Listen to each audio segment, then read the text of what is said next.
I'm Jeff Bezos. And what is your claim to fame? I'm the founder of Amazon.com. Where did you get an idea for Amazon.com?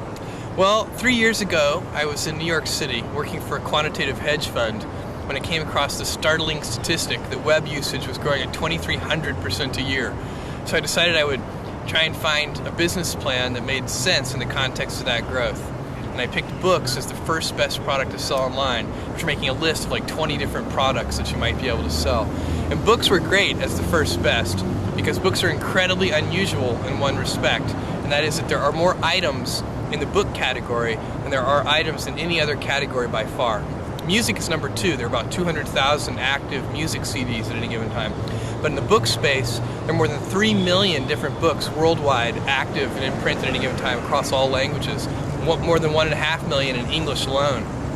So when you have that many items, you can literally build a store online that couldn't exist any other way. And that's important right now because the web is still an infant technology. Basically right now, if you can do things using a more traditional method, you probably should do them using the more traditional method.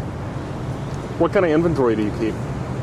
We inventory the best-selling books. At any given time, we're inventorying in our own warehouse only a couple of thousand titles. And then we do almost in-time inventory for another 400,000 titles or so. We get those from a network of we order electronically from a network of wholesalers and distributors. We order those today, they're on our loading dock the next morning. Then for another 1.1 million titles, we get those directly from 20,000 different publishers, and those can take a couple of weeks to get.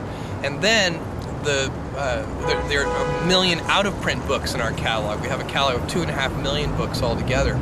Those 1 million out-of-print books, some of them we can get and some of them we can't, but we find them if we can, and then we ship them to our customers. We do kind of a search on those. What's almost-in-time inventory?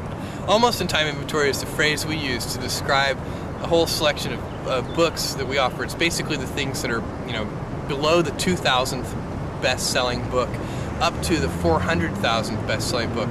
Those are titles that we can get from a network of more than a dozen different wholesalers. So if a customer orders a book from us today, we order that book from our wholesalers today, and that book shows up on our loading dock the next morning, and then we can ship it to the customer. They say one of the toughest things to do on the internet is to capture mind share. What was your secret? How did you do that? Yeah, even more generally, I agree with you that capturing mind share on the internet is extremely difficult. Even more generally, it's the late 20th century, not just the internet. Capturing attention. Attention is the scarce commodity of the late 20th century. And one of the ways that you can do that, and it's the way that we did it, was by doing something new and innovative for the first time that actually has real value for the customer. That's a hard thing to do, but if you do that, then newspapers will write about what you're doing, customers will tell other customers, and you'll get a huge sort of word-of-mouth fan-out, and that can really drive and accelerate businesses, and that's what happened with us. In the first year of opening Amazon.com to the public, we didn't do any paid advertising, and all of our growth was fueled by word-of-mouth and media exposure. I saw little ads at the bottom of the column of the New York Times. That was our very first advertising. We don't do that anymore, but at the very beginning, we did little tiny ads at the bottom of the front page of the New York Times. I thought that was very clever. It's sort of using a URL as a macro, because I read... That it expands. We're a bookstore, click here. Right. That's a great way to think of it. And it worked very well, apparently.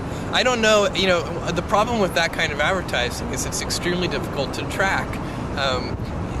Put a different URL for every... That's the problem, is that you want people to start to learn your URL, so you don't want to actually use a different one. And it's very easy. One of the great things about online ads, we do advertising today in maybe 40 different, on different websites. We do banner ads. And that advertising is very easy to track in terms of knowing how effective it is. So we know for each piece of creative in each venue, not only how many click-throughs we get, but how many sell-throughs we get, and how many dollars of revenue it generates per ad dollar spent on that creative in that venue. And that is a sort of a marketer's nirvana in a certain sense. Well, it's an exciting place to be on the web right now. Oh, it absolutely is. I mean, it's just incredible. This is what's really incredible about this is that this is day one. This is the very beginning. This is the Kitty Hawk stage of electronic commerce. We're moving forward in so many different areas, and lots of different companies are as well. And the late 20th century is just a great time to be alive. You know, we're going to find out that I think a millennia from now, people are going to look back and say, wow, the late 20th century was really a great time to be alive on this planet.